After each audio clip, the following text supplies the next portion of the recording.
be like to come here for the first time. It's just all I've ever known was what I have here.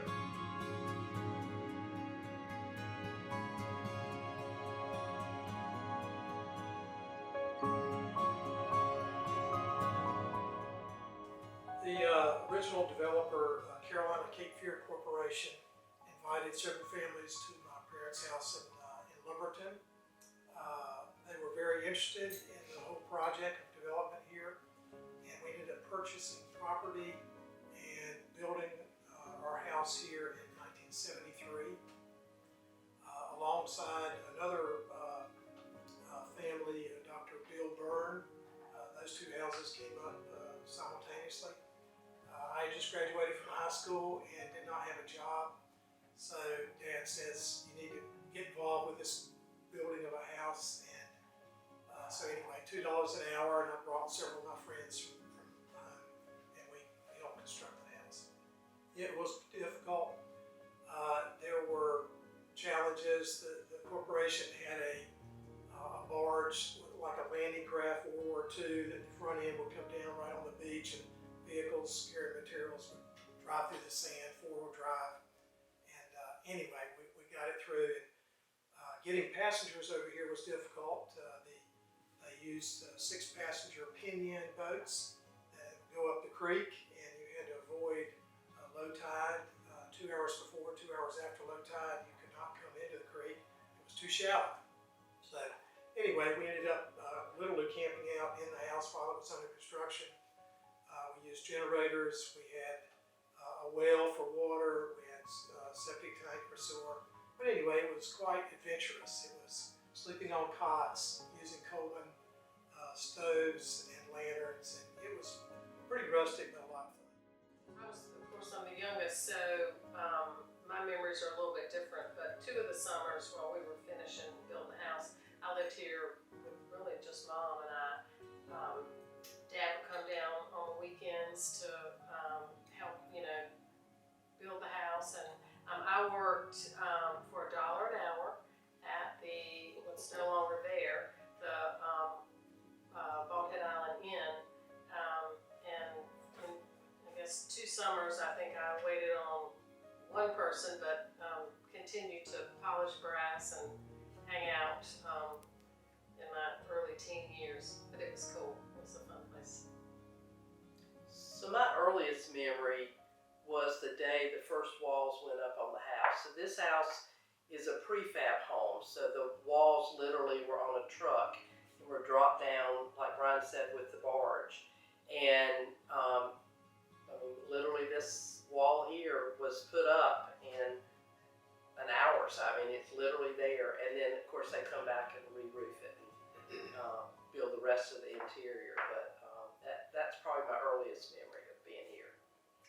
And I was in college when we were building the house, and so my memories were coming down on weekends when we would come down to work on the house. But I remember we only had one bathroom that had running water that Daddy had finally hooked up. But if I wanted to wash my hair, I had to go heat water in the kitchen, so I would not have ice cold water and literally freeze trying to get my hair washed and stuff. But it was, like Bryan said, it was like camping in the house. I mean, that's the way I've always described it. At night, everything was shut off, and you went to bed and it was dark. And everybody had their own lantern and things like that to keep up with us. And sheets up around the bathroom, remember? And getting a bucket of water from the lagoon and flushing the toilet. That was... It was interesting when the generators were running and someone left the room and all of a sudden the lights dimmed. That meant that the flushing in the bathroom had occurred, and everybody knew it. But it was just something about using generators was different back then. You learned very quickly what pulled a lot of power, what you could run and couldn't run at the same time. That's true.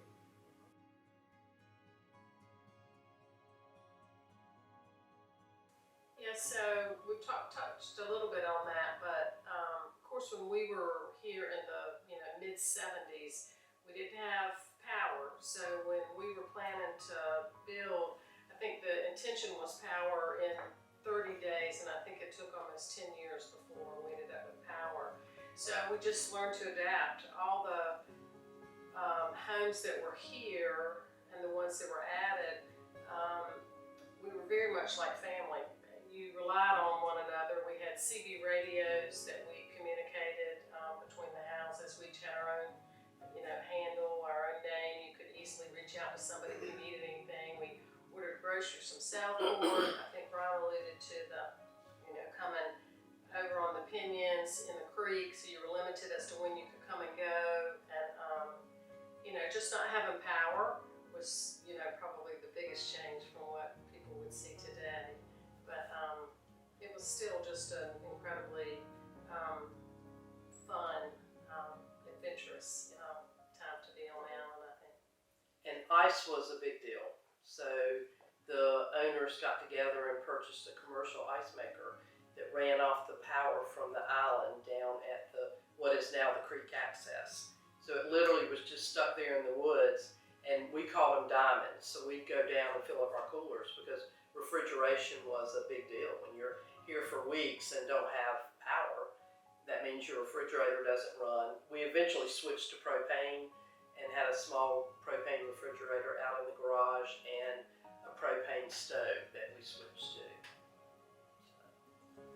Yeah, it was very different. I mean, the 19 families that built during that time, Daddy formed, and they formed the Generator Society, which was very interesting. But again, the CB radios and generators, very unique. And so Everyone had a four-wheel drive vehicle, and normally if you came down for a weekend on Friday, you would ride around in the evening and find out which houses had lights. And therefore you knew who was on the island, and you got in touch with them and said, hey, let's go down to the point, and we're at the Sharks Club, and let's go meet up and have a fish fry that weekend. So that was a lot of fun. everybody brought whatever they wanted.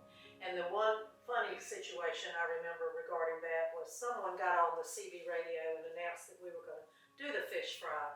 But someone announced it was a black tie affair as a joke. And so Daddy had Mom go get him some black yarn and tie it around his neck so he had a black tie to attend the event. So I think they eventually called them total population parties. So everybody on the island would go.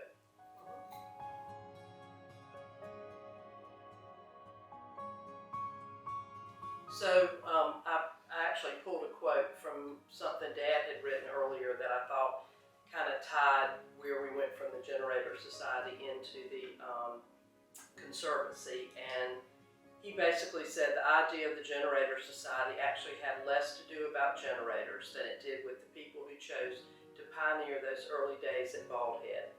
Not a single one of them failed to develop an emotional relationship with the island, all without lots of conversations, realized how fragile the beautiful ecosystems on Bald Head are, and supported all measures to guarantee that we will return the island to our children's children as near like we found it as possible. So when you heard Dad talk, a lot of times he would say it was like living with the island, not on the island. And you've heard the living with harmony with nature. But it was very clear to Dad and the others on the island that it was going to be necessary to put an infrastructure in place, which eventually became the Conservancy, so that we could protect the island and return it, like he said, as close to what we found when we got here. Yeah, the fishing school was a fundraiser for the Conservancy. It began in around 1973. And its goal was pretty simple: to teach young people and old people how to fish. If you've never done it before, it's not too late, you can do it. So, and it just assumes that you know absolutely nothing. You can learn to tie your knots, bait a hook, how to catch your bait, how to catch a fish, bring it, clean it, and cook it, and have it for dinner. So it's a lot of fun, and it helps support the worthy cause of the Conservancy. So anyway, we've been doing that for years, and I think all of us have participated in the Conservancy Fishing School. It's an annual event. And so, Mom, the other thing we were talking earlier, she was so involved volunteering in Turtle Central. So she was one of the early groups that kind of got the gift shop started. So just that whole, from the time the Conservancy was started, and as they lived here on the island full time, and their involvement with the Turtle Central and with the fishing school. Yeah, she loved that. And Yeah, plus, she did. if you look back, it started with what, some probably T-shirts and maybe some towels, and now, I mean, I get excited to go down and do some Christmas shopping. I mean, it's just Yeah. it's a cool place.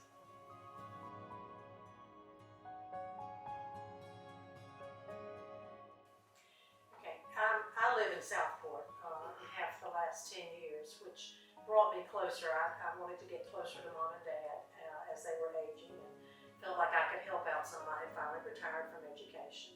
I love the area. I've always loved being down in this area, so that was a lot of the connection to come here. And Bald Head is, it's been most of my adult life, that type of thing, so I have a little bit of a different view than my younger sisters. But the memories that we created here as a family and as a whole population here with the Generator Society, things like that, those are the things that keep me coming back. I've had a son who's gotten married here. My children, both boys, grew up kind of just wandering the island, doing whatever, and communing with nature, all of those things. And now my grandchildren are experiencing the same thing and absolutely adore coming to Bald Head. They'd rather go here than anywhere else. And I think that's a good testament to the island and its environment. Yeah, I'm also retired, living in Southport, and it's very convenient to sit on the boat over here, check things out of the house, and actually get on a bike and ride through the canopy. I really love the trees here and the beaches. They're just fantastic. Both our children were married over here, and it's just a special place. It's quite unique. So I'm the furthest. I'm in Greenville, South Carolina. I'm a retired nurse. My second passion is cooking. So my tie to the fishing school has been to take over the whole food production for that weekend for everybody. And so coming back, over and over to do that.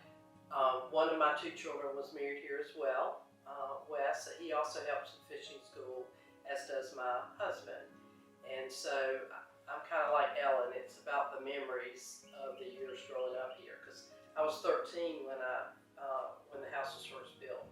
So we were always campers, so it was kind of that camping adventure anyway. But those are my, that's kind of what keeps driving me to come back. And I'm in Raleigh.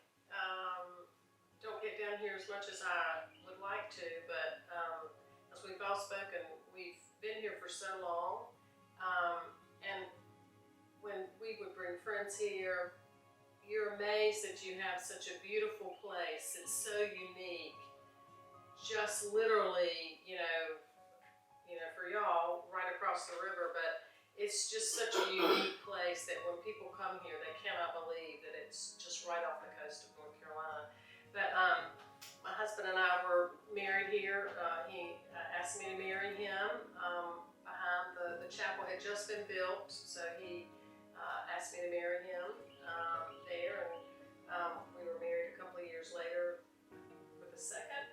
We were the second wedding in the chapel, and for the first 5 years after we were married, we would have anniversary parties here and introduce our friends that would come back. Most everybody was invited for the whole wedding weekend, and so they would come back for our anniversaries for about the first 5 years, and then we started having kids, so we kind of dropped that. But it's just it's really hard to describe Bald Head to somebody until they come, and once they come, they want to continue to come back because it's so cool. But anyway, it's a good place.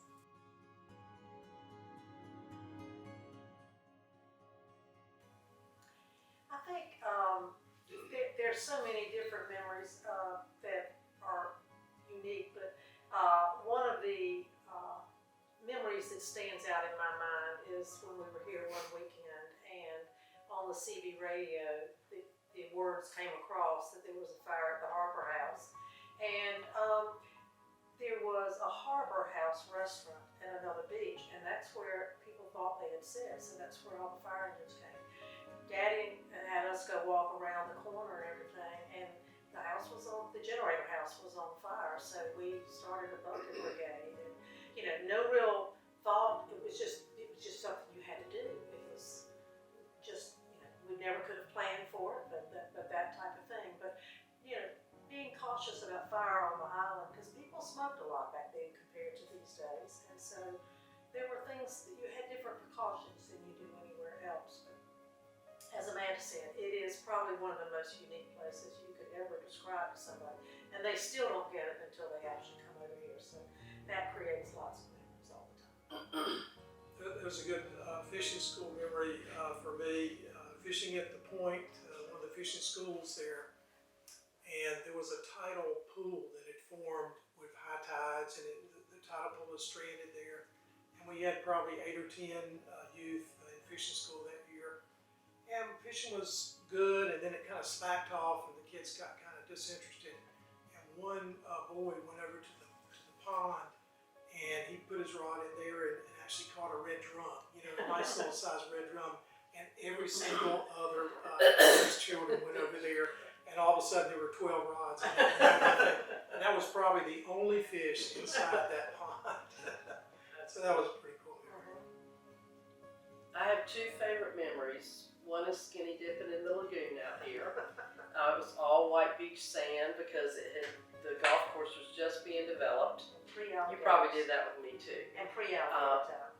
Yeah, oh, definitely pre-alligator. I mean, it's a brand new lagoon, which is now the Wildlife Lookout Lagoon for those that know where that is.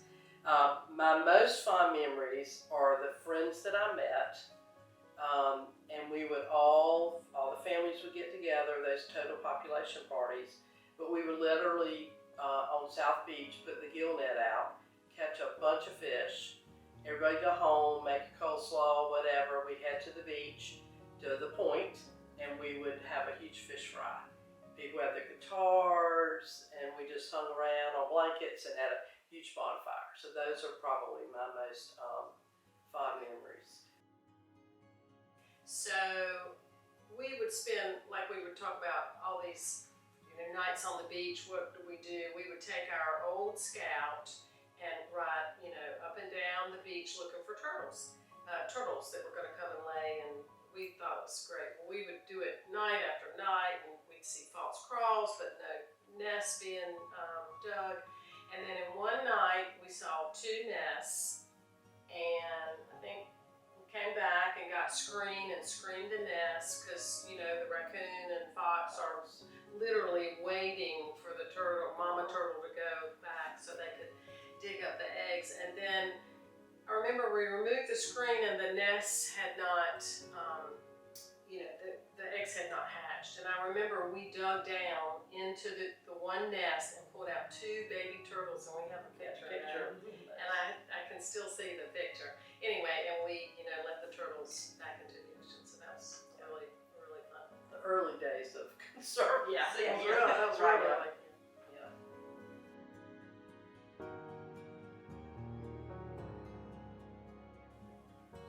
I think the 40th anniversary to me, that along with our 50th anniversary in this house, it's a legacy that we can pass on to our children, the continuous thing. Like I said, our children have grown up here. This is what they know for beaches, a lot of things like that, and they've always been an active part. But 40 years, I feel like, it's been a great legacy to leave the island, and hopefully will continue for many, many years. I think it shows sustainability of the whole concept of development of the island in a controlled manner, keeping the canopy, just enjoying nature. Obviously, if it's been around for 40 years, there's enthusiasm and commitment behind it, which we need more of that in other areas. But I think it's, like you said, just a great tribute to those that started the Conservancy. They had a great vision, and obviously it was put to good use. staff. I mean, where we would be without them, that, you know, they continue to grow it and press on.